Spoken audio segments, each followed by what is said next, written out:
going to take you through 6 steps on how to receive good advice. How many of you want to receive good advice?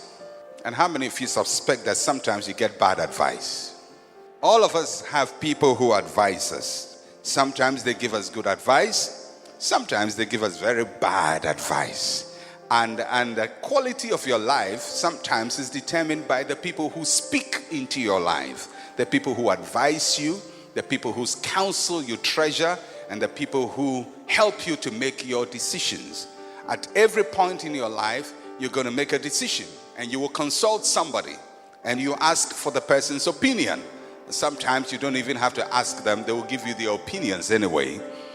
If you trust them and what they say, you are likely to do what they say. And sometimes you may find yourself in very, very serious hot waters because of the advice you have received. So, how to receive good advice? When we have so many people who can speak into our lives, we can have safety.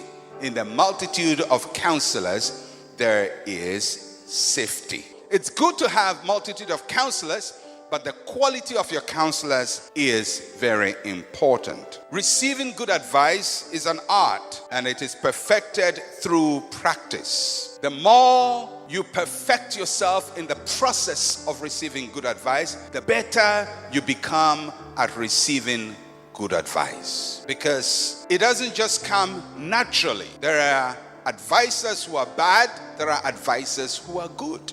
There are people who enrich our lives by their counsel, and there are people who deplete our lives by the information they give to us. Each one of us will have to examine the quality of people who we receive advice from. So I'm going to take you through 6 steps on how to receive good advice. Number 1, to receive good advice, you have to consider your own limitations. You don't know everything. Neither do you see all angles. Even if you have lived in life for a very long time, you can't know everything.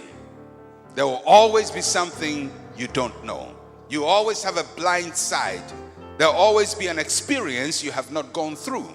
There will always be a perspective that you don't see. And so each one of us is limited. As good as we are, as great as we are, as competent as we are, we have limitations. And we have limitations in many ways. We have limitations in our understanding. The way we understand is not perfect. Even when you think you understand, you don't perfectly understand. Our understanding is limited. Secondly, we are limited in experience. Our experiences are limited. You haven't experienced everything. You haven't gone through every situation. And so you may not understand everything. And thirdly, we are limited in competence. What we are trained to do. Can't do what you don't know how to do.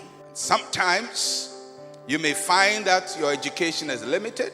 No matter how much education you have, you'll be limited. Because education eventually will specialize you in one way. If you're a doctor, you're not a lawyer. If you're a lawyer, you're not a carpenter. If you're a carpenter, you're not a nurse. That's why when you are a carpenter and you are sick, you don't use your carpentry tools to solve your sickness problem. You have to go to somebody who has a different competence. Because if you use your tools to try to nail your sickness together or saw your sickness together, you will try, but you will soon realize your body is not wood. It has got flesh and blood. So you are limited in your competence. You don't know everything. I don't know everything. As fantastic as I am, I don't know everything. I wish I knew everything. I wish I could say, no problem, I know it. I've gone through it. I understand it. So, I need counsel. I need help. You need somebody to help you because you are limited. Secondly, to get good advice, you must choose wise counselors. The operative word is wise, not counselors. Your counselors help you to see a better picture of the situation you are dealing with. Each person who is a counselor in your life holds a mirror. And from that mirror, they show you a side of yourself you don't see. So you don't need just one counselor or two counselors or three counselors. So what is the quality of counselors you should have? First, the first quality of a good counselor is good character. If the person is crooked, his counsel will be crooked. If the person is bitter, his counsel will be bitter. So good character. Look at the person's character. Check their track record. Are they morally upright? It's like if you're a woman, your husband is going to marry a second wife, and you go to seek counsel from your father who has 4 wives. He is part of the multitude of counselors, but father will say, as for us men, that's how we are. Look at me. I love your mother, and I love the other women too. As for us men, we can't stay with one. That counsel comes because your father has a character problem. So first, look for good character. Number 2, practical wisdom. That simply means the person has got some experience in that area. If I want my marriage to work, I have to talk to somebody whose marriage is working. Somebody who's been married for 40, 50 years and has had a good marriage. That's the person I'm going to talk to, not somebody who is struggling the same way I'm struggling. So practical wisdom. Find somebody who is practically good. When it comes to money, I need some good advice from somebody who has practical wisdom and can give me advice based on competence and practicality. Third, the quality of your counselor must be somebody who has the ability to keep secrets. That's a very important one. Don't ask advice from somebody who talks too much. If you're asking advice from somebody and the person is using other people's stories to advise you, remember, he's going to use your story too.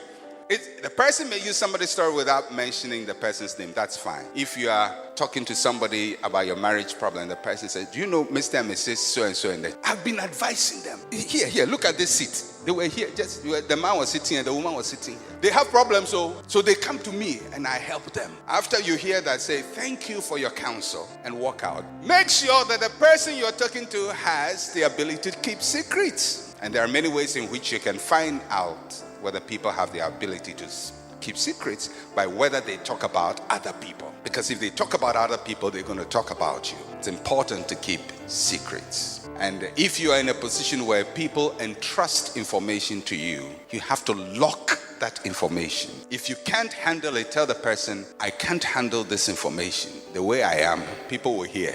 Make sure you talk to people who have the ability to keep secrets. The reason why is because when you seek counsel, you don't want to give half-truths. You want to carefully open up your life. You want to be able to give the person who is counseling you as much information so they can make the right decision. If you give them half information, they will give you half decision or incorrect decision. So it's important that you are able to open up to somebody and just be honest and tell them as much as they need to be able to advise you. That's why you have to deal with somebody who can keep secrets. Number 3, after you have received all recommendations, commit all advice to God. It's good to listen to people, but good advice does not necessarily mean the will of God. That does not also mean that you just discount people's opinions simply because they pierce you in the wrong way. But after you've listened to people's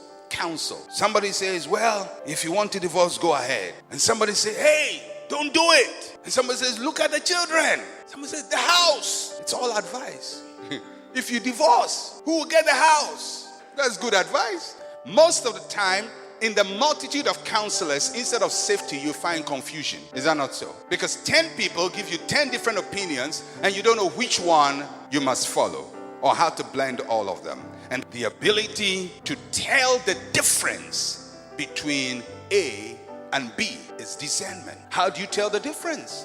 How do you know the difference between what this person told you and what that person told you and what that person told you? Or how do you blend them together to get a clear direction as to what to do? You need discernment. The reason you need discernment is that you only know the present. You don't know the future. You can't tell the outcome of your decisions. You don't see 50 years ahead of time. That's discernment. Because when you are making decision, you have no idea the long-term impact. You are thinking of solving a problem that is affecting you now, but the impact may outlive you hundreds of years from today. And that leads to number 4. Count the cost of your choices. Every decision has got its consequences. People don't like to hear that word, consequence. Cause, effect.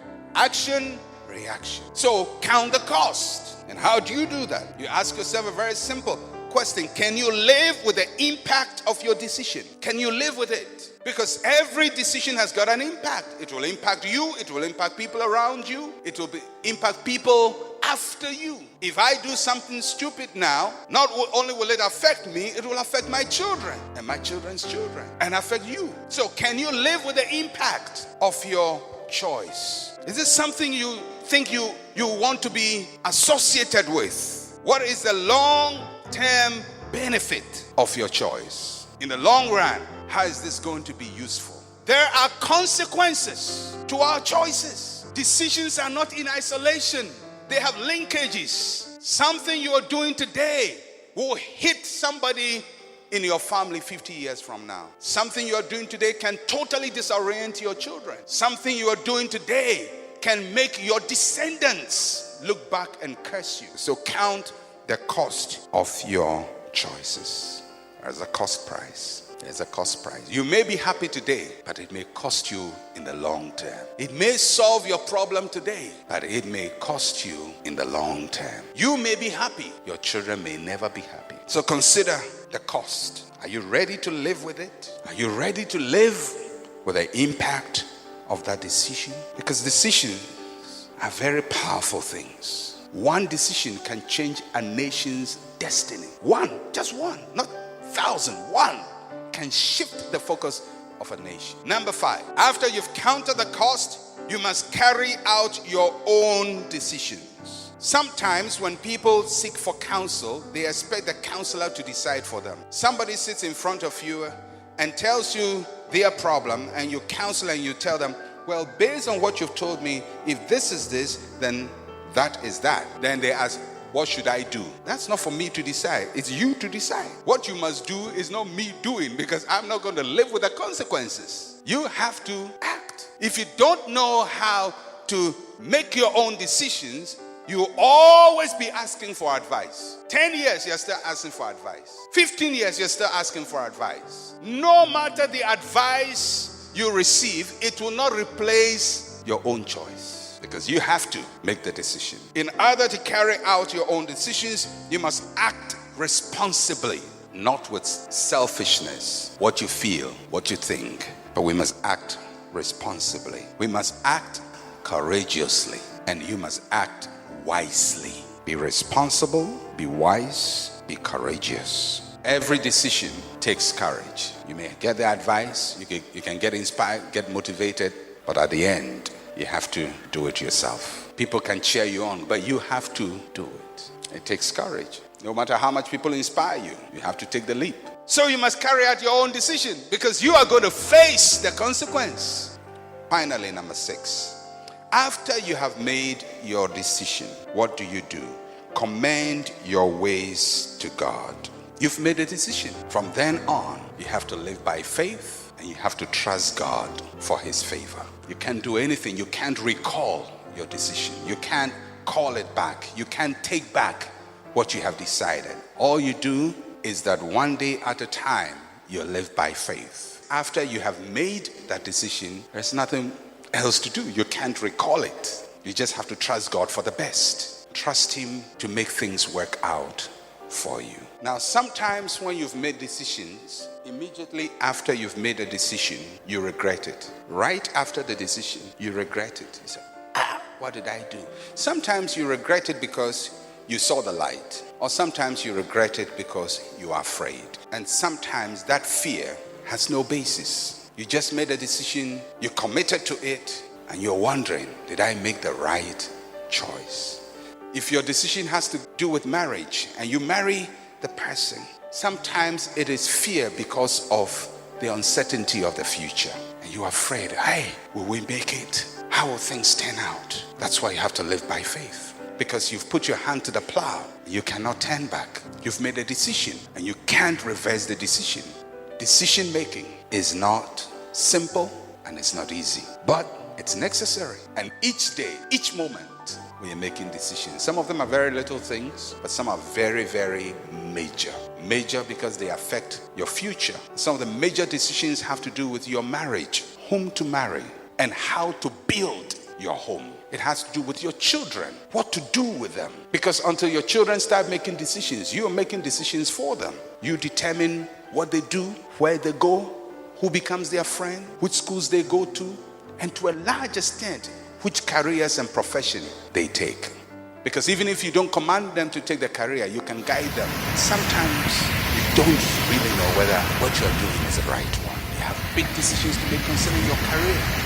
Should I leave this office? Work there? Should I quit? Should I resign? My boss doesn't like me. Should I resign? Don't like what I'm doing. Should I resign? Those are decisions you have to make. And each day, each week, we are making those important decisions. I trust that you can factor in some of these steps into your decision-making process so that you don't just jump to conclusions out of frustration, out of anxiety, out of fear, out of your own concepts about what is right and wrong.